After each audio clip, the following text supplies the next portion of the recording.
నమస్తే, welcome to ఐట్రీమ్. నేను మహేశ్వరి. ఇప్పటి రోజులలో పిల్లలకి పెద్దలకి ప్రతి ఒక్కరికి కూడా హెయిర్ ఫాల్ అనేది పెద్ద సమస్య అయిపోయింది. కొంతమందిలో బట్టతల కూడా వచ్చేస్తూ ఉంటుంది. అయితే ఈ హెయిర్ ఫాల్ అనేది ఎందుకు అవుతుంది, ఇది రాకుండా ఎలా కంట్రోల్ చేసుకోవాలి, అండ్ అలాగే హెయిర్ గ్రోత్కి సంబంధించి ఆయుర్వేదంలో ఎలాంటి వనమూలికలు మనకు అందుబాటులో ఉన్నాయి, వీటన్నిటి గురించి కూడా చాలా క్లియర్గా తెలియజేయడానికి మనతో పాటు ఉన్నారు ప్రముఖ హెర్బలిస్ట్ ఆంజనేయరాజు గారు. వారితో మాట్లాడదాం. నమస్తే సార్. నమస్కారం అమ్మా. సార్, హెయిర్ ఫాల్ ఇప్పుడు ఏంటంటే ఎవరికైనా సరే, ఆడవాళ్ళకి కావచ్చు మగవాళ్ళకి కావచ్చు, హెయిర్ అనేది చాలా ఇంపార్టెంట్. ఒక లుక్ అనేది ఉంటుంది అనేసి చాలా కేర్ తీసుకుంటూ ఉంటారు. ఎంత కేర్ తీసుకుంటారో అంత హెయిర్ ఫాల్ అవుతూ ఉంటుంది చాలా మందికి. మగవాళ్ళలో అయితే బట్టతల కూడా వచ్చేస్తూ ఉంటుంది చిన్న వయసులోనే. అయితే ఈ హెయిర్ ఫాల్ రావడానికి మెయిన్ రీజన్స్ ఏంటి సార్? అనేక రకాల రీజన్స్ ఉంటాయమ్మా. మనం దీని మీద చాలా వీడియోలు చేసాం, కానీ ఈరోజు మీ ప్రేక్షకులకి కారణాలతో పాటు ఒకటి రెండు ఫార్ములాలు కూడా చెప్దామమ్మా పెరగడం కోసం. తప్పనిసరిగా మెయిన్ ఆహారం అమ్మ. ఇక్కడ ఆహారం అలవాట్లు ఎప్పుడైతే మారిపోయినాయో, జంక్ ఫుడ్స్ ఎక్కువగా తింటాం. అదేవిధంగా మన హెయిర్ అనే దానికి మినరల్స్ చాలా బాగా కావాలమ్మా. ఆ మినరల్స్లో ఐరన్ అనేది చాలా ఇంపార్టెంట్ అండి హెయిర్కి. ఈ ఐరన్ డెఫిషియన్సీ వల్ల కూడా ఇది జరుగుతుందమ్మా. అదేవిధంగా రకరకాల కెమికల్ షాంపూస్, కెమికల్ సోప్స్ ఇటువంటివి వాడడం. అదేవిధంగా మన ఆహారంలో అనేక రకాల కెమికల్స్ తోటి కూడి ఉన్న ఆహారం, విషంతో కూడి ఉన్న ఆహారం తింటాం. ఈ ఎక్కువ జంక్ ఫుడ్స్ తింటాం, ఎక్కువ కారం కానీ ఎక్కువ పులుపు కానీ ఇటువంటివి తినడం వల్ల ఇంటెస్టైన్స్లో ఒక హీట్ అనేది ప్రొడ్యూస్ అవుతుందమ్మా. దాన్ని గ్యాస్ట్రిక్ ప్రాబ్లం అనుకోవచ్చు, మనం అల్సర్స్ అనుకోవచ్చు, ఇంకోటి అనుకోవచ్చు. ఈ హీట్ అనేది క్రానిక్ అయిపోయిన తర్వాత ఇది అపానవాయువు కింద తయారయ్యి మన బాడీ అబ్జర్వ్ చేసుకుని బ్రెయిన్కి వెళ్తుందమ్మా. ఇది గాలి యొక్క లక్షణం ఏంటి? పైకి వెళ్ళడం. ఎక్కడికి వెళ్తుందమ్మా? చివరికి మన శరీరంలో బ్రెయిన్ దగ్గరికి వెళ్తుంది. అక్కడికి వెళ్ళిన తర్వాత ఆ బ్రెయిన్లో హీట్ పెరిగిపోతుందమ్మా. ఆ హీట్ వల్ల స్కాల్ప్లో కూడా మీకు హీట్ పెరుగుతుంది. ఈ హీట్ పెరగడం వల్ల ఏమవుతుందంటే అతివేడి వల్ల ఈ హెయిర్ ఫాల్ అనేది కూడా ఒక కారణం అమ్మా.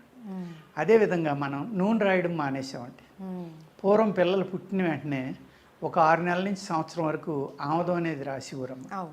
ఆముదం రాయడం వల్ల ఏమవుతుందంటే ఈ స్కాల్ప్కు చాలా చలవ చేస్తుందమ్మా. ప్లస్ పుట్టిన వెంటనే పిల్లలకి ఇక్కడ ఒక హోల్ ఉంది, ఓన్లీ స్కిన్ నుండి స్కాల్ప్ పూర్తిగా ఫామ్ అవుతుంది. ఏంటమ్మా దాని పేరు? పునికి అంటారు. అది పూర్తిగా ఫిలప్ అవుదమ్మా ఆ స్కాల్ప్ అనేది. ఆ తర్వాత అది పోడాలి. ఆ పోడాలి అంటే 1 ఇయర్ లోపల ఇంత లెక్క మీకు 1 ఇంచ్, ఒక స్క్వేర్ ఇంచ్ నుంచి 2 to 3 స్క్వేర్ ఇంచెస్ ఒక బోన్ ఫామ్ అవ్వాలంటే ఎంత కాల్షియం ప్రొడ్యూస్ అవ్వాలమ్మా చిన్నపిల్లల్లో. అందుకనే పిల్లల్లో కాల్షియం డెఫిషియన్సీ రాకుండా చూసుకోవడం ఇంపార్టెంట్ అమ్మా. అక్కడ జరిగే మెకానిజం వల్ల చూడండి, పిల్లల్ని మీరు అబ్జర్వ్ చేస్తే ఫ్యాన్ తిరుగుతూ ఉన్నా కూడా వాళ్ళ తలకి చెమట పడతా ఉంది. ఎందుకు అంటే ఆ మెకానిజం అక్కడ జరుగుతుంది కాబట్టి. దానివల్ల అక్కడ చాలా హీట్ ప్రొడ్యూస్ అవుతుందమ్మా. ఆ హీట్ అనే దాన్ని తగ్గించడం కోసం ఆముదం అనే ఒక అద్భుతమైన ప్రక్రియ మన ఆయుర్వేద శాస్త్రంలో పిల్లలకి ఆముదం రాసివ్వరమ్మ. ఆముదం రాయడం ఏమవుతుందంటే యాంటీ వైరల్లో, యాంటీ ఫంగల్లో, pain relief, anti plus lubricant, plus ఆ హీట్ అనేదాన్ని అబ్జర్వ్ చేసుకుని బయటికి తీసుకొచ్చేస్తుంది. ఎప్పుడైతే అలా జరిగిందో వాళ్ళ బ్రెయిన్ చల్లగా ఉండటం వల్ల ఆ పిల్లలు ప్రశాంతంగా నిద్రపోతారు. ఆ పిల్లల్లో బాడీలో హీట్ అనేది అబ్జర్వ్ అయిపోవడం వల్ల ఎదిగిన తర్వాత జుట్టు అద్భుతంగా పెరిగి జుట్టు రాలకుండా ఉండటానికి అక్కడి నుంచే మీరు జాగ్రత్త తీసుకోవాలమ్మా. అవన్నీ మనం మానేసి బేబీ ఆయిల్స్ అని ఇంకోటని లేకపోతే రోజు తలంటడం, ఈ కెమికల్ షాంపూలతో తలంటడం వల్ల కూడా ఈ మెయిన్ రీజను జుట్టు రాలిపోవడానికి అదమ్మా, హీట్ పెరిగిపోవడం అనేది. పెద్దవాళ్ళు కూడా అంతే కదా, ప్రతిరోజు తల అంటుతున్నాం.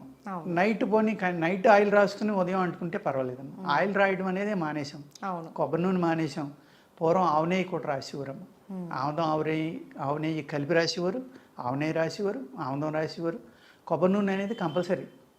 లేవగానే ముందర స్నానం చేసిన వెంటనే కొబ్బరి నూనె రాసుకోవడం, తలంటుకోవడం అనేది వారానికో 15 రోజులకో 10 రోజులకో అమ్మ. ఇప్పుడు ఏంటి, ఎవ్రీడే మీరు కెమికల్ తోటి హెడ్ బాత్ అనేది చేస్తున్నారు. చేసినప్పుడు వెంట్రుకలు రాలిపోకుండా ఎలా ఉంటాయమ్మా. అదేవిధంగా పొల్యూషన్ పెరిగిపోయింది వాతావరణంలో. పెరిగిపోవడం వల్ల కూడా మీకు డాండ్రఫ్ అనేది చాలా ఎక్కువగా పెరిగిపోయిందమ్మా. డాండ్రఫ్ పెరగడం వల్ల కూడా మీకు ఆ డాండ్రఫ్లో ఉన్న ఏదైతే ఫంగల్ ఇన్ఫెక్షన్, అది ఆ ఫంగల్ ఇన్ఫెక్షను అనేక రకాల బ్యాక్టీరియాలు అక్కడికి చేరడం వల్ల కూడా ఆ రూట్లోకి వెళ్ళి ఆ రూట్ని తినేయడం వల్ల హెయిర్ ఫాల్ జరిగమ్మా మళ్ళీ ఆ రూట్ బతకదు.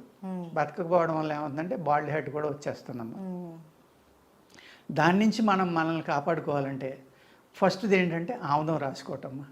అదే ఆముదం మీకు ఇబ్బందిగా ఉంది అనుకుంటే ఆ ఆముదం సగం తీసుకోండి, అంటే ఒక 500 ml కొబ్బరి నూనె తీసుకోండి అమ్మా. ఆ రెండాటిలోని మీరు ఈ జీడి, నల్ల జీడి అని దొరుకుతుందమ్మా, అడవి జీడి పిక్కలు అంటారు, ఈ నల్లగా ఉంటాయి. అది కట్ చేసినప్పుడు కూడా గ్లౌస్ పెట్టి జాగ్రత్తగా కట్ చేసుకోవాలమ్మా, లేకపోతే అది కట్ చేసినప్పుడు ఆ జీడి తగిలితే చేతులు పుళ్ళు పడిపోతాయి. అటువంటి ఇది 1/2 లీటర్, అది 1/2 లీటర్ తీసుకుని అందులో 20 జీడి గింజలమ్మా లెక్క పెట్టుకుని వాటిని 2 ముక్కల కింద కట్ చేసి వాటిలో వేసి కాసుకోవాలమ్మా. ఆయిల్ ఆ జీడి గింజలు వేగి తేలే వరకు మీరు ఆ ఆయిల్ని బాయిల్ చేసుకోవాలి. అవి పైకి ఫ్లో అవుతాయి. ఫ్లో అయిన తర్వాత ఆయిల్ ఆపేసమ్మా, దాన్ని వడపోసుకుని మీరు బాటిల్లో పోసుకుని ఆ ఆయిల్ కనుక మీరు వాడితే డాండ్రఫ్ అనేది అద్భుతంగా తగ్గిపోతుందమ్మా. ఈ హెయిర్ ఫాల్ ఇమీడియట్గా మీకు ఆ బ్యాక్టీరియా కానీ ఆ ఫంగస్ కానీ ఏవి ఉన్నాయో అవన్నీ చనిపోయి మీకు హెయిర్ గ్రోత్ అనేది స్టార్ట్ అవుతుందండి. ఓకే. అలాగే ఆహారంలో మీరు ఐరన్ ఎక్కువ ఉన్నాయి తీసుకోవాలమ్మా. ఐరన్ ఎక్కువ దేంట్లో ఉంటుందంటే ఉసిరిలో ఉంటుంది, అదేవిధంగా కరివేపాకులో కూడా ఉంటుందమ్మా. ఈ ఉసిరికాయలు అనేవి ఉన్నాయి కాబట్టి ఉసిరి పౌడర్ దొరుకుతుంది, పప్పు దొరుకుతుంది. పై తొక్కే గింజ పనిచేయదండి.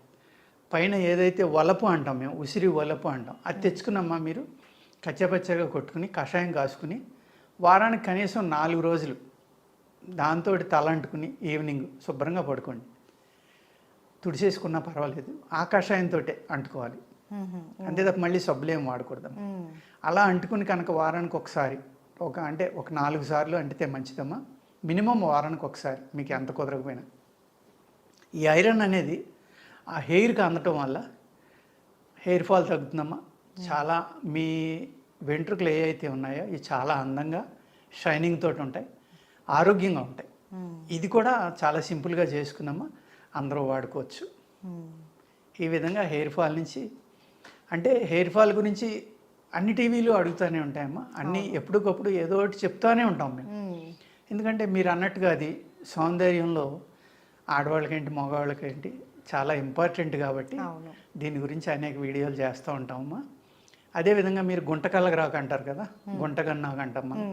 ఆ గుంటగన్నాకు తర్వాత గురివిందాకమ్మ, ఈ 2 రకాల ఆకులు తెచ్చుకుని వాటిని కషాయం కాసుకుని, ఎండాకులు కనుకుంటే 4 భాగాలు నీళ్లు పోసుకున్నామా, ఒక భాగం వచ్చేదాకా కషాయం కాసుకోవాలి. ఆ 2 రకాలు, ఆ 2 కషాయాలు కలుపుకొని అందులో మీరు మర్రి ఓడలు ఉంటాయి, మర్రి చెట్టు ఓడలు ఉంటాయి కదమ్మా, ఆ లేత ఓడలు తీసుకుని వాటిని కూడా బాగా నలగొట్టి కషాయం కాసుకుని ఈ 3 కషాయాలు ఎంత ఉన్నాయో అంత నూనె తీసుకోవాలమ్మా, కొబ్బరి నూనె కానీ నువ్వుల నూనె కానీ. ఈ కషాయాలు పూర్తిగా బాయిల్ అయిపోయి నూనె ఒకటి మిగిలిదాకా కాసుకోవాలమ్మా. కాసుకున్న తర్వాత దానిని మీరు డైలీ కనుక అప్లై చేస్తూ ఉంటే చాలా బాగా మీ గ్రోత్ అనేది వస్తుందమ్మా. హెయిర్ గ్రోత్ చాలా అంటే చాలా బాగా పెరుగుతుంది జుట్టు. ఆరోగ్యకరమైన జుట్టు మీకు కావాలి అంటే 1 లీటర్ కొబ్బరి నూనె తీసుకుని 200 గ్రామ్స్ నిమ్మరసం పోయాలమ్మా అందులో, అంటే 200 ml, గ్రామ్స్ కాదు. ఆ నిమ్మరసం ఇరిగిపోయేదాకా కాసుకుని ఆ ఆయిల్ అనేది మీరు రాసుకున్నా కూడా విటమిన్ సి ఉండటం వల్ల ఐరన్ అబ్జర్వ్ చేసుకుని ఈ కొబ్బరి నూనె రాయడం వల్ల చల్లదనం వల్ల కూడా మీ శరీరం నుంచి ఆటోమేటిక్గా ఆ హెయిర్కి కావాల్సినవన్నీ స్కాల్ప్లోకి ప్రొడ్యూస్ అయ్యి ఆరోగ్యంగా జుట్టు పెరగడానికి అది కూడా చాలా అద్భుతంగా పనిచేస్తుంది. ఓకే, చాలా థ్యాంక్ యూ సో మచ్ గురుగారు, ఎందుకంటే చాలా రకాల చిట్కాలు తెలియజేశారు మాకు. అండ్ హెయిర్ ఫాల్ కాకుండా ఎలాంటి జాగ్రత్తలు తీసుకోవాలి ఇవన్నీ కూడా మాకు తెలియజేశారు. ధన్యవాదాలు. నమస్కారం.